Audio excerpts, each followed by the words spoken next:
Hello, Idol fans. This is going to be a hopefully shorter version. We're going to get right to the point. The episode I'm really wanting to get into is going to be the next one, which is once we've got our final 24, we see where we're at. Well, let's figure out how we get there. So tonight we're going to discuss the solo round. We're going to get a chance, I think, to hear some more really great performances, and also some that we can see some weaknesses and flaws. So let's jump right into it and figure out how we're going to get to the final 24. So we have about 100 people left, looks like, at the beginning of this episode. And what's interesting is they're doing all these short little flash clips to all the people who it seems like they've been pushing for a while. So I think they're trying to give us a premonition of who the top 24 is going to be. So it's pretty obvious that several of these are going to be in there. Okay. Now, once we open with these auditions, I do like the mindset that the judges are at, and they are setting the bar high, I think. This is a round where I felt there were some more good decisions made, that the judges actually had some really good insights, starting with the very first person, that Stephanie Negrete. So here we have some that's got a really good look. She carries herself well. She doesn't seem too arrogant. She's got a pretty good backstory, and she's got a really nice voice. She's got a lot of power, a really beautiful tone. I think she needs to improve her articulation and phrasing a little bit, but that's being really nitpicky. But I could see her being a producer favorite. We'll have to see how well she goes over, though, to Middle America. See what they think. So, I like her. I think she's going to make it in the top 24. She sounds really good, and she looks really good, and she carries herself well. So, let's move on to a couple more people. Okay, we see Thomas Stringfellow, and we see Avalon Young. Okay, now, Avalon, I really like her vibe. I like her sound. I'm not sure I love the song she sang. Same thing with Thomas Stringfellow, and I think the judges also saw that. So, again, we have two very strong contestants. I could see both of those from day one fitting into the final 24, because, again, they want a young singer-songwriter type of guy. Thomas Stringfellow versus Mackenzie Borg, maybe. Mackenzie's stronger. But I could see both them having a good shot. As far as Avalon goes, what I like about her is she's not quite as urban, but she's got a really cool urban approach, and she's got a unique tone and sound to her voice. So, I think she's got a lot of potential. She could make it through. So, let's go ahead and set up the next contestant. Okay. Had a little change over here, and I like this background much better. So anyway, let's just go ahead and proceed then with our next contestant. Okay, Olivia rocks. Now, her and Avalon both seem like they've got a real cool feel for things. I'm not sure I loved that original song. Again, we didn't get to hear the whole thing, but what I heard, I didn't like the chorus. It just seemed that jump up into the high register was a little young for her. It seemed like before she was shown she had a lot more musical chops. And it's almost like this song, it sounded like something she might have written a couple years ago, maybe, when she was really young. I don't know. I don't want to overly critique it because we didn't really get to hear the whole thing, but to me, I didn't love the chorus. Let's just put it that way. I thought she sounded much better. For example, if we look at how she sounded in the top 24, that blew my mind. Her Maroon 5 song, like I say, those decisions she made, and this is where I say it's more of an arranging song than a singing competition, because she did a really cool arrangement, meaning, it's the concept I think I might have mentioned before that, again, I didn't realize this is what we did, but this is exactly what we did with every single song David ever did on Idol. Every single one. Okay, you can pull any song from Idol, and even really after. I think David's made that his own thing now. It used to be, that was kind of the thing that I was good at, was figuring out how to choreograph a song and create bigger moments than the originals, right? You take something, you kind of figure out where it goes emotionally, and then you figure out, how can I take this to a deeper level? I think I've discussed this as far as this is what's missing with a lot of these contestants. John Lee, for example, that's exactly what he needs more of. He's got a great feel, great pocket, nice groove. He really does. But he's really young in his emotional contrast. He needs. I think it'll come. He's discovering his singing, his instrument, so to speak. And this is really, range of emotion has a lot to do with the control you have over your instrument, and the more familiar you are with it. Olivia, I think, has an extreme amount of emotional range. I'm really interested in hearing what she does with some songs where she has the space to really explore those emotional extremes. I think now, what's funny is I actually deleted something I recorded about Olivia because my opinion changed so dramatically after hearing the top 24 performance. That's one of the reasons I didn't put up the Wednesday night taping, because my perspective changed immensely. Now, I basically was really dissing her on her song. However, after hearing her top 24 performance, I went back and listened to it. I thought, okay, it didn't hit me as bad as it did the first time. I just really don't like the chorus. I'll just be honest, okay? I'm sure she's got better songs in her. And again, if the ideas that she implemented on the Maroon 5 song were her own, then I would say she's got fantastic instincts.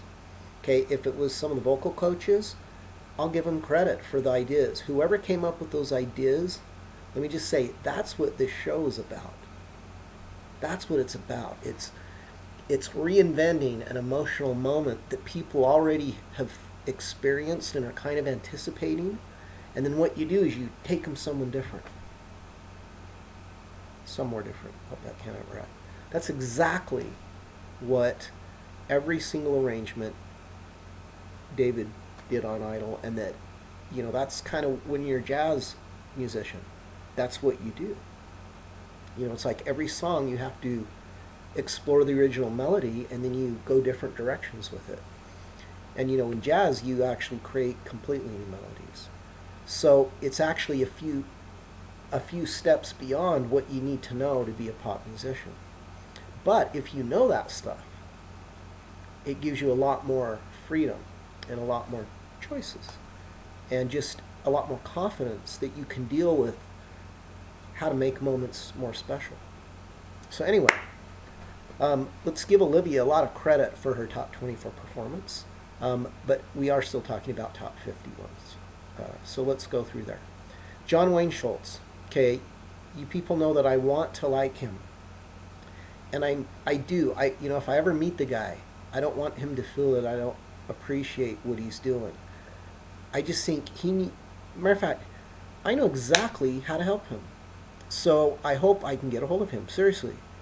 And that is, it's just reaching deeper inside and pulling out. He's got to get through to a deeper emotion. What I feel, it's just so flat. It just doesn't get deep enough. I don't know how he's lasted this long. I'll be honest with you. I mean, maybe there is just a disappointing group of guys this year, even though it seems like they put him ahead of guys that I would not have put out of the competition that are out. So let's just say that John Wayne Schultz is I think about at the end of his line, and I guess we find out that he is. So anyway, moving right along. We find out some more drama. I'm not sure about, you don't get your song, you make a mistake, you don't get your song, and then, someone else, well, I don't know. I guess you can look at it a couple different ways. But one thing I'm going to say is, Mackenzie absolutely blew everyone away with that original. It was a very sensitive, emotional, very, his voice, very silky, very smooth. It fit very well So like I say, that performance was amazing. Um, I definitely think a lot of people are going to be behind him. And as far as guys go, again, when you look at who's left, boy, I just am not feeling a lot of the guys, I got to say. So Mackenzie's probably at the top of that list, but I wish there were some other people that were above him, and I'm not feeling the guys enough. Now, next person, Shelby Z. Okay, this girl has figured out how to sing any power ballad. The nice thing is she has got that big, powerful, gruffy, thick sound country thing going. And she does it, I think, pretty much effortlessly. Her pitch is spot on.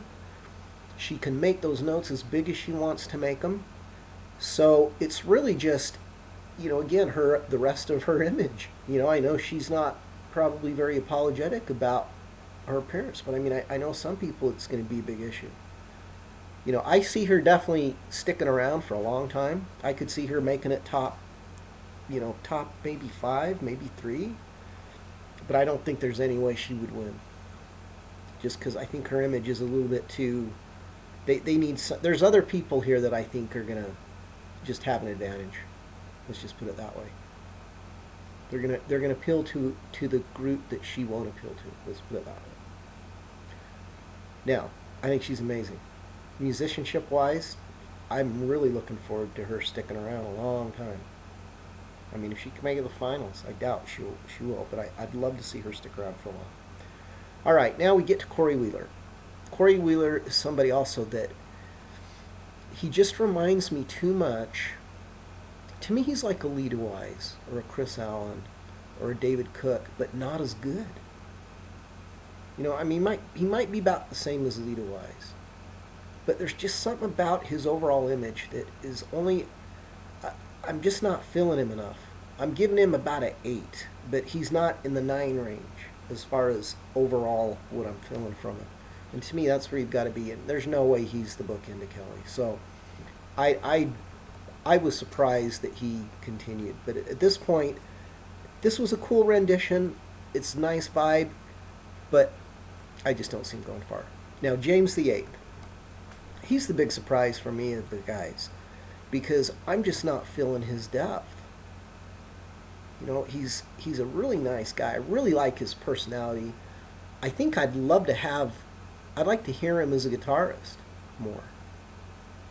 Meaning personally, I'd like to hear him. And I know he's in Salt Lake. He's from here, so hopefully he'll be around soon, because I don't, with all due respect, I don't think he's going to last very long. And I am surprised at how far he did go. Let's just say that. The Wicked Game song just didn't work for me. It just, there were too many moments that were like 6s. There were a couple that were maybe 7s or 8s at best, but nothing was in the 9 range. So he's not working for me, even though I really think he's cool. Now, Tristan. Okay, she was able, that Melly Delgado, I got to give her credit for just being big-hearted, and boy, did she have to step up. And then did I feel bad that they let her go before top 24, because that would have given her time to rest and she'd have been fine. I think that was kind of a low blow. She's one of my disappointments, even though, yeah, there are some other girls that may have been just as good as her that didn't make it in, and we're going to really have a discussion about one of those. Okay, but at this point, let's move right along and see what we're going to do with our next girl, Sonica. Now, there's a let me think what it is, a tenderness to the way that she sculpts her melody lines, kind of like David Archuleta. And I really like what she's doing. Now, it's interesting that the judges are trying to bring more out of her, and it would be nice. But you know what? I think she's someone that's, we need to allow her some room to grow. She might be one that could stick around also all pretty far. Could she win the whole thing? I don't know, but I could see her top 3. All I'm saying is I think she's got a lot of room to to reach deeper. And she seems like someone that's finding this on her own. Now, a lot of it is very much like Leia Salonga, who's one of my favorite female vocalists ever. Like in the Les Mis period. She's got Sonica reminds me of someone that could step in and sing that role, like in Les Mis. She's got a beautiful musical theater voice, beautiful for pop, I think. I want to. I'd like to. I want to see her. I want to see her stick around because I do really love her. The way that she phrases is just my style. It's very deliberate, and she's patient about.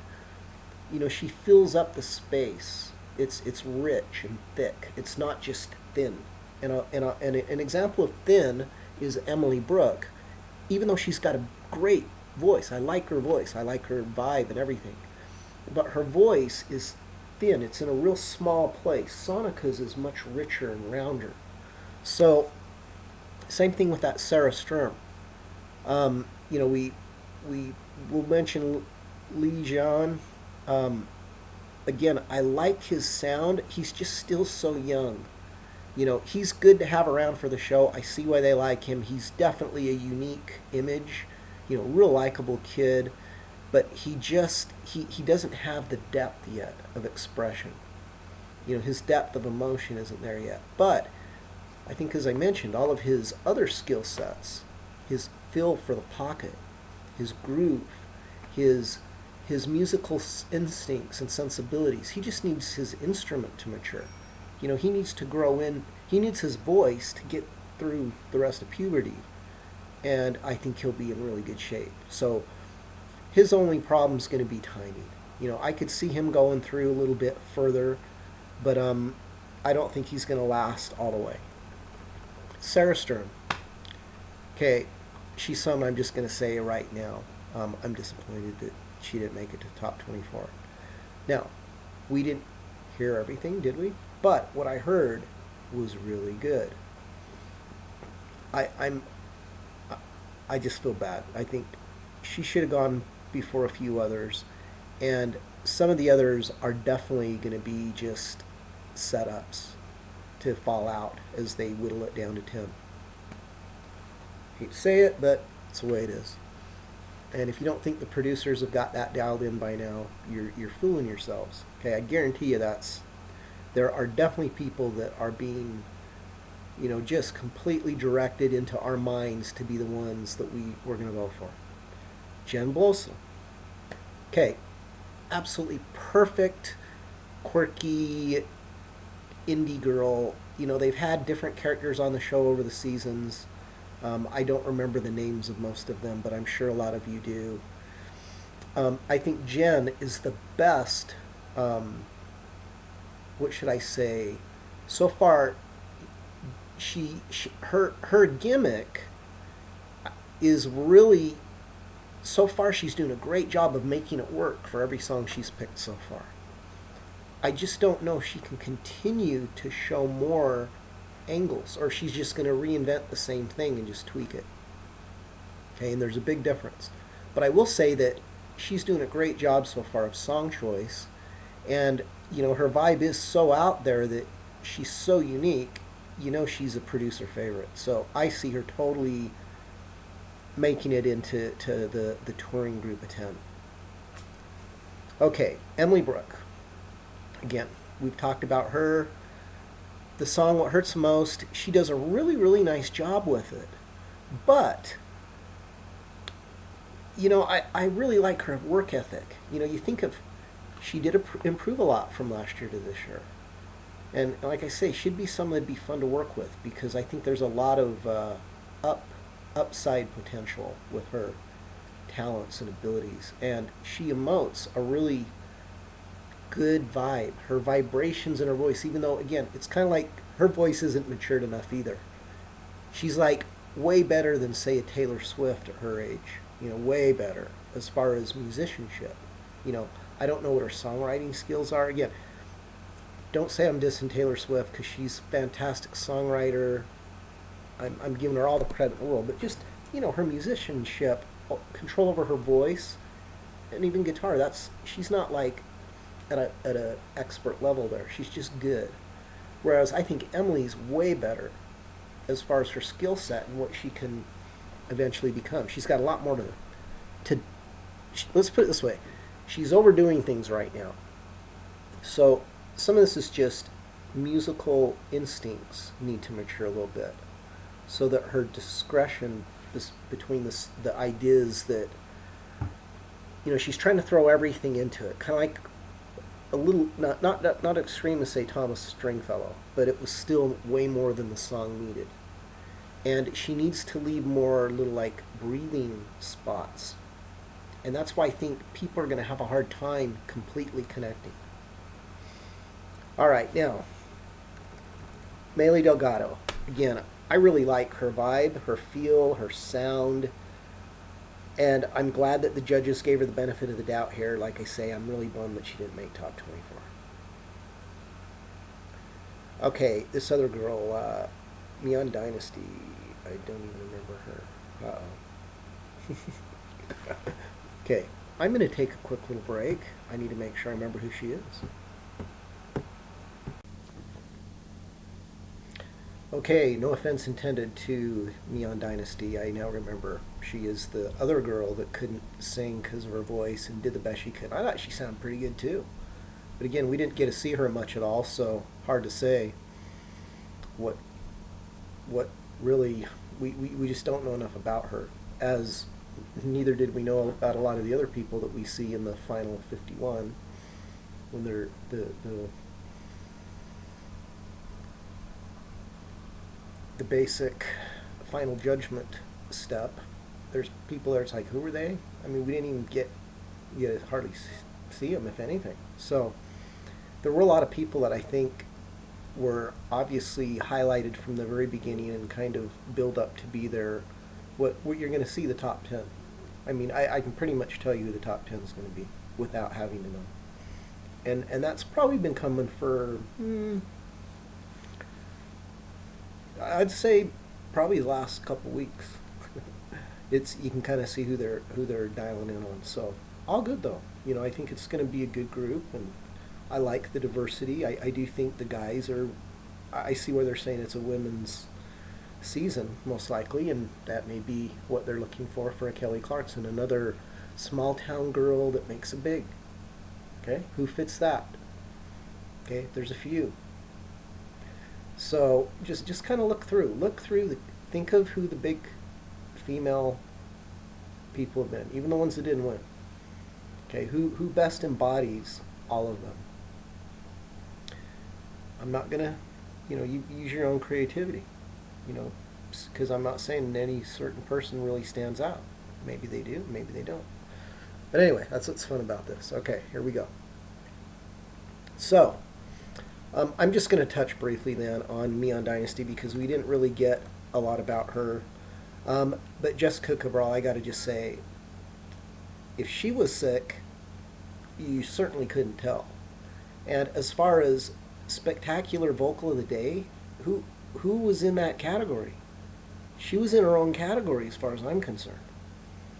So why the producers didn't put her in the top 24 is mind-boggling to me. Mind-boggling, because, oh my gosh, she very well could be the strongest singer from at least what they showed us. So I don't get it. I mean, when I say that, she's got the most, her tone is beautiful. Her control and confidence and the high register, and I mean, she soars. I'm really, really surprised that she didn't make it. And like I say, she is the biggest red flag of the whole season so far to me, as what were the producers and judges thinking? I mean, this is almost, it's like, come on. I mean, she was like, who else is going to compete with LaPortia?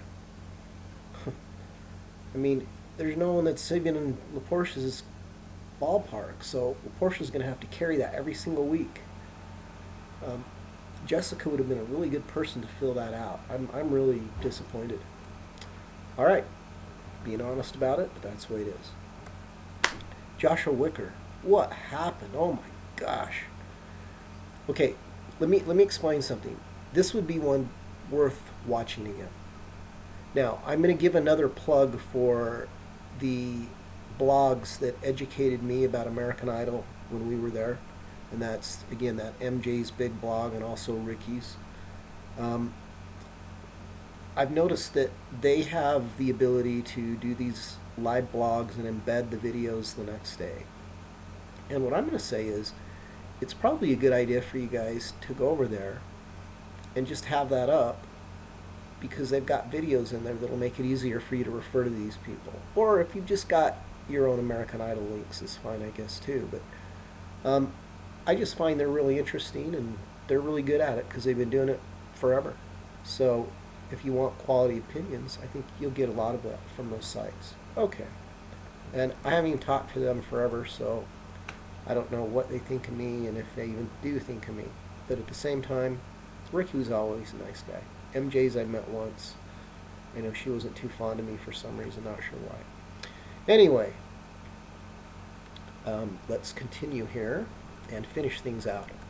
So Joshua Wicker, a perfect example of a guy that puts all of his emotion into his music. However, sometimes at the expense of the musicality. It's like the first audition I loved because I got him. The 1,000 Years by Christina Perri, he just lost control. You know, the notes were so out of tune, it was just almost painful to listen to. And I'm sorry because I really think this guy's got the right kind of vibe. But I think he just needs someone to help kind of dial in that balance of emotion with restraint so that it doesn't burst. It's kind of like you need to get it right up to where it doesn't burst. But if you let it burst and the music falls all over the place, we're talking train wreck. And I'm afraid that the segment they showed, I would have liked to have heard the whole thing, but I think we heard enough to know that, wow, that was just a big letdown after his opening audition was so good. Now, moving on to C.J. Johnson. My opinion has not changed. Okay, I really like the guy's attitude, but he still reminds me like a Blake Lewis. And he just doesn't quite have the personality. He's not breaking through. He doesn't seem really joyous. It's more like he's still working hard to prove something almost. And the problem is, it's like, okay, one thing that I've always really enjoyed doing with music is creating contrast and working with dynamics and things like that. Okay, David's Christmas album, his Christmas from the Heart album, that's what it was all about. These big, epic, swelling, beautiful arrangements where there's all this emotional range for you to go through. All right, now, with that being said, we had guys mixing sound for David who were fantastic. And basically, they became part of the band because they realized that, wow, we have to be able to help both the house and the musicians on stage hear all the right things. And, you know, when we're playing tracks, there are like changes in dynamics, and as a result, the people doing the sound have to kind of be moving with the music. So they have to know the music. Okay, now, the other kind of music is stuff that it just is a mood. And you just go there and you stay there. And there's not a lot of range. Okay. Fleetwood Mac. Go Your Own Way. The way CJ did it, that's kind of how I felt it. And that's kind of how I felt with all of his songs. Is there's not enough range. He's not pushing the boundaries on either level, either on the high or the low of the emotional thing. There's not enough vibration going on. It's just kind of all in the middle. And what he does sounds really good, don't get me wrong, but it's like, you know, I've talked about you need to be in the 9 to 10 range. I mean, basically it's got to be at least a 9 to me. That's what I'm looking for. I put him as an 8. You know, best. The best thing I've heard him do is an 8. I haven't heard anything really get into that 9 zone. All right, so with all due respect, I know that the show likes him, and again, I guess it's just some of the guys may have kind of bombed out that they were having high hopes on. What can I say? But I don't see him going far. I see him possibly making top 24, but as a likely candidate to just be there so that he drops out until their favorite 10 are left. Geneva Rose Mitchell. Now, I'm not sure how to describe her either, but she's real likable, and who doesn't want to see more of her? I have no idea how to put her into the bigger scheme of things other than she's so unique and she's trying so hard, and she really does have a lot of really good musicianship instincts. You know, that she has a few that are weird that don't quite fit, but you know, I think she's really natural in a lot of ways. So I'm still curious enough to say I'm putting a question mark on her. I'm not. I could see her going top five. Possible. You know, I see people really liking her. And once she brings the cello back in and shows multi-instrumental talent, I think people are just going to love her. And remember, it's country folk that are voting more than anybody. You know, if you're country and you're good, you're going to do well on the show. And they're kind of making her, you know, Emily Brooks not quite strong enough. Geneve could be that person. Who else is it going to be this season? All right, so next, Dalton Rabatoni. Okay, real interesting guy. He grew on me over the last couple weeks, I guess. One thing I want to say is he's picking really weird songs, and he's putting a twist on them. That's what I'm all about. You know, I love that. That's exactly what people need to do more of. So, even though I'm not sure about, I mean, he's really. Let's put it this way. I think he's kind of like an Adam Lambert, without all the high chops. But he's real interesting. He's got an interesting look, and I think he's very what should I say, a showmanship type guy. So he seems to be learning. You know, he seems very smart too. So I'm interested in just seeing how this guy develops through the show. Of all the guys, I think he probably could go the furthest, unless he does something to turn people off.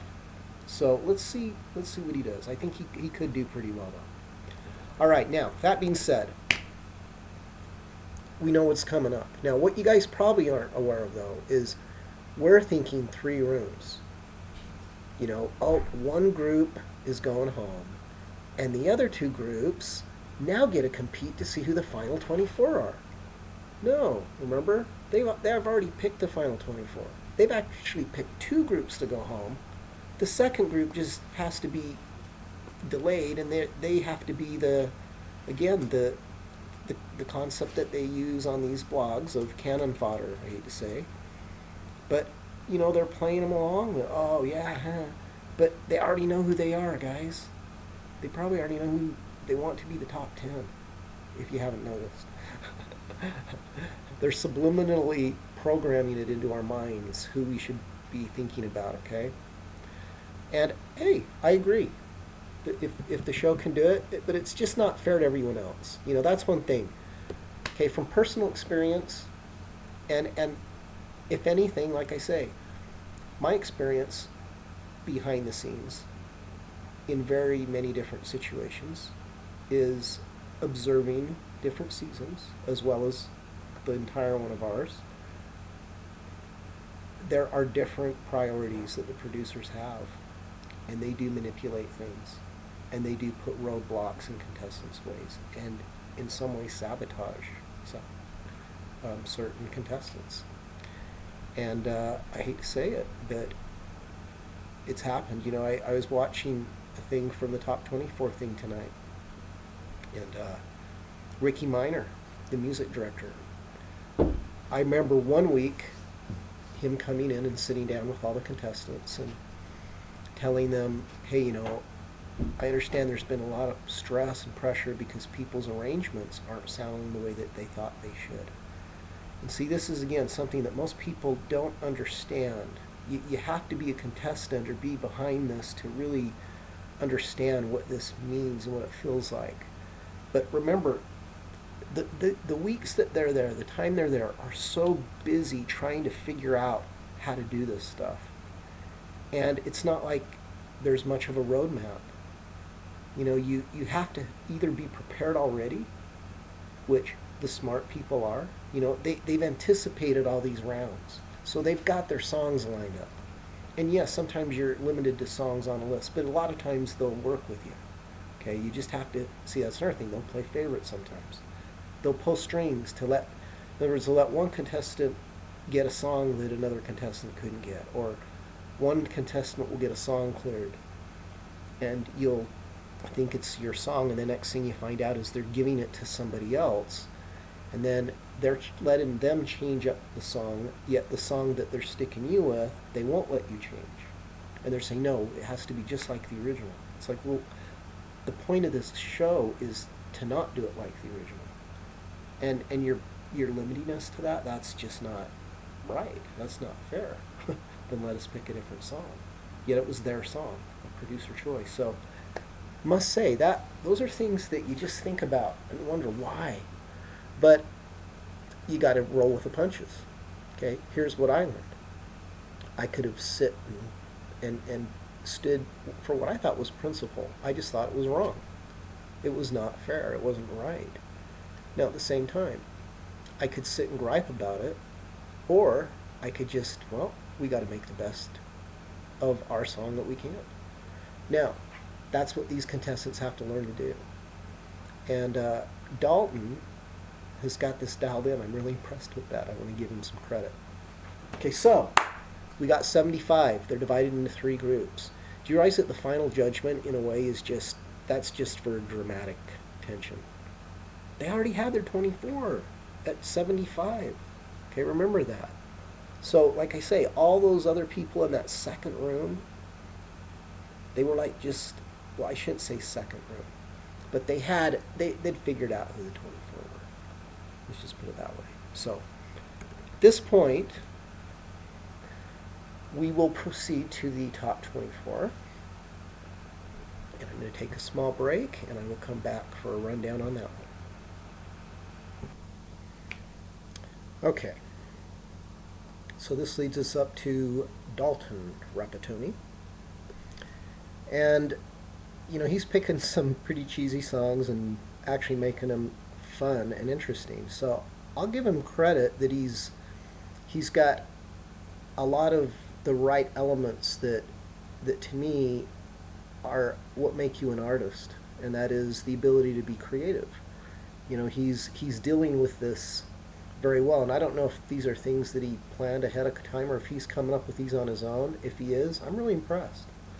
Whoever his team is, they're doing a good job of at least throwing really interesting spins on these songs. And, again, it's also compensating for what he may lack on his vocals. Because I remember his first audition I wasn't that impressed with. The last couple have fit him really well, and so I've said, okay, I see where he's coming from. He's not really a vocalist as much as he's an artist. He's kind of already got an image figured out. So, I can give this guy a lot of credit that he's showing a lot of entertainment skills. He's familiar working a crowd, you can tell. I'm sure he's a ladies' man. He knows how to work the women. He seems to be pretty good at this game. And at the same time, there's a naivete that still comes across every now and then, and an honesty that, hey, this is really hard, and I'm really trying the hardest, but man, I think he's being compelled to be humble, and he's probably someone that's used to things going pretty well his way. So I'm liking this experience on him, and I think he might be the most interesting of all the guys as far as to watch that has the most potential.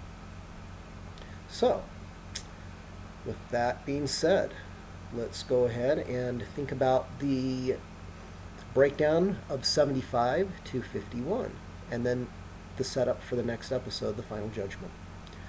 All right, so 75 contestants need to get down to 24. Now, it appears that there's a lot of time between, or excuse me, with us it appears that there's not a lot of time between the 75 and the 51. Okay, and I think in David's season there was quite a bit of time. Yeah, the final judgment was like right before the live episode started. So in other words, they had to wait at least a month and a half, maybe 2 months. So basically here's what happens. The 75, they do eliminate. It's probably like, okay, these are the ones that we know just aren't strong enough. It's process of elimination. It really is. It's not like here are our best. I mean, there's some that are no-brainers, okay, but there's a lot of them that it's more like process of elimination. Who were the least impressive? Who are ones that nosedived the worst? Like the Joshua Wicker, unfortunately, and who were some of the other ones that just kind of couldn't ever match up? Well, anyway, there were quite a few. At this point, they're just weeding out the obvious ones until it's, they're probably, when they get down to the 55 or so, it does get hard to get rid of those last four to come up with the 51.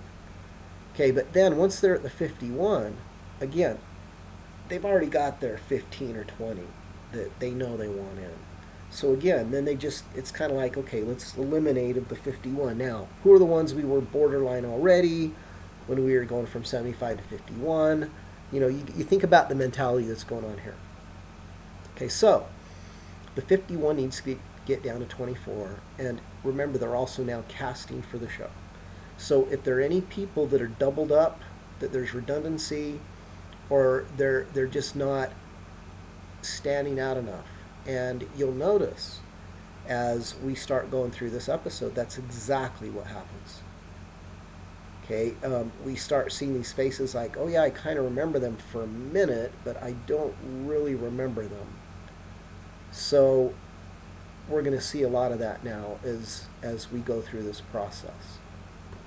Okay, so now we're going to wrap up Wednesday night's episode, where we end up with the 51. I'm not sure if anyone has any questions about any of the people that were in that one room that were pretty obvious the one that was going to go home.